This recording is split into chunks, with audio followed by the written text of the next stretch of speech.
Hi there, welcome to my views and news. Two news stories for you. First one is about Ethiopian military chief Birhanu Jula, who in an interview made some claims about Somalia, about drone strikes in the Amhara region.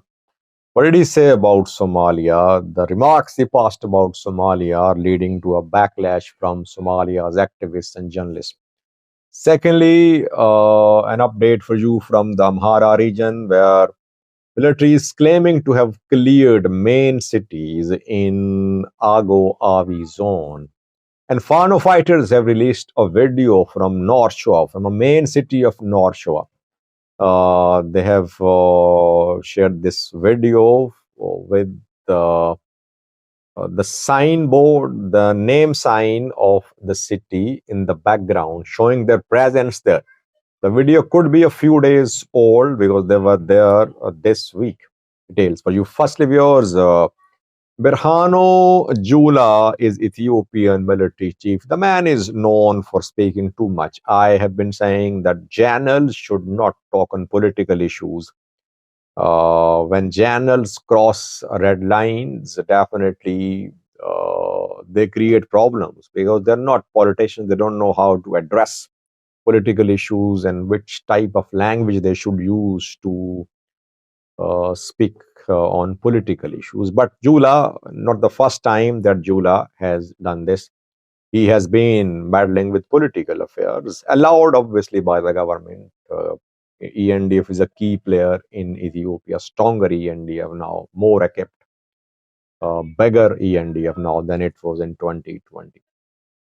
Jula spoke about Somalia. A question was asked by the interviewer, the host, the anchor, and Jula claimed that 60% of Somalia's territories are being controlled by Ethiopian military or being protected by Ethiopian military, and that Mogadishu will collapse if Ethiopia withdrew its troops from Somalia.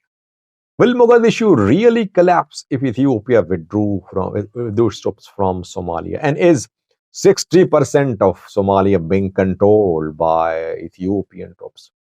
Now, several Somalia's journalists, activists have shared details of the deployment of Ethiopian military. They say that Ethiopian military deployment is in just 4 regions.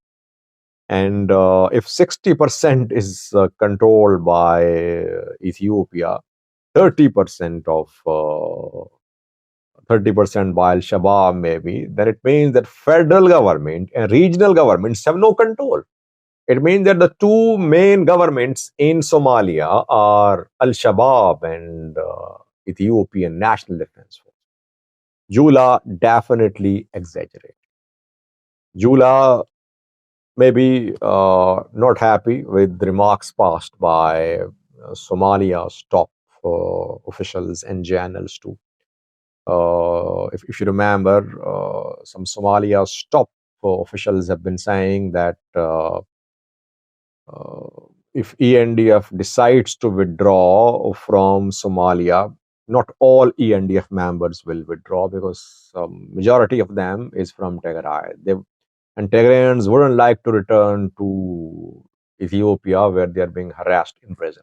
This is what was said by one top official from Somalia's government. So Jula obviously not happy that Somalia's top officials tried to split Ethiopian National Defense Force.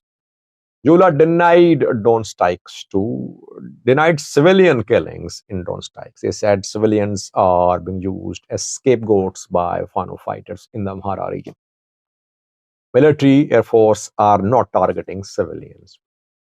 And the targets are military, both in Oromia, in Amhara region. Military is not targeting civilians. Then he talked about referendum too. Again, political issue, but he spoke on that. He said that the people should be given this right to make decisions, and the solution about disputed territories can be achieved through holding of referendum. RDF referendum, proposal of referendum has already been rejected by Tigray's side. This is what Jula said. Obviously, Jula's remarks are being criticized in Somalia. Secondly, viewers, two claims by some groups in the Amhara region where military is fighting against Fano fighters. Firstly, according to the Ethiopian military, it has cleared main towns and cities of the Ago Avi zone. Fano groups have carried out several attacks in the Ago Avi zone in the past few weeks. Especially after the start of military operation by Ethiopian military, Fano groups made inroads into the Ago Avi zone. They attacked Dangala, they attacked the Lili, they attacked Addis Kidane, etc.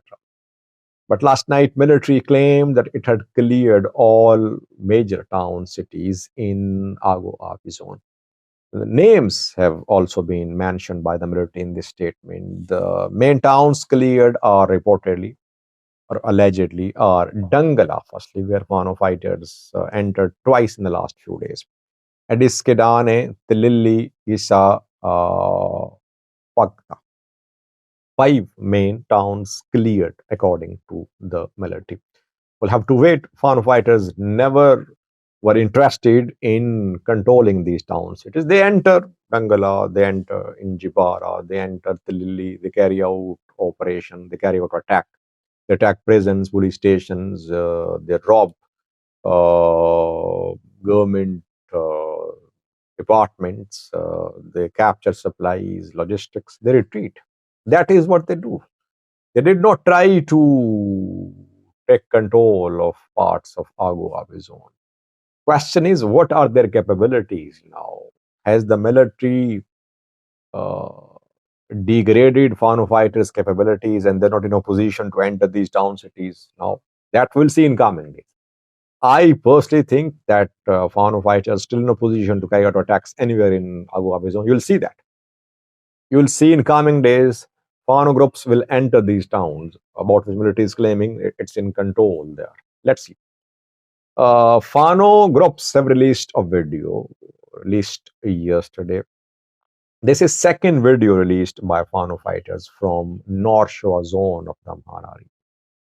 And military, when announced the start of military operation ground offensive against Fano fighters in the Amhara region, this operation was launched from North Shore, but later we saw that the center of operation, that Gojam became the center of operations, and now main fighting is happening in Gojam.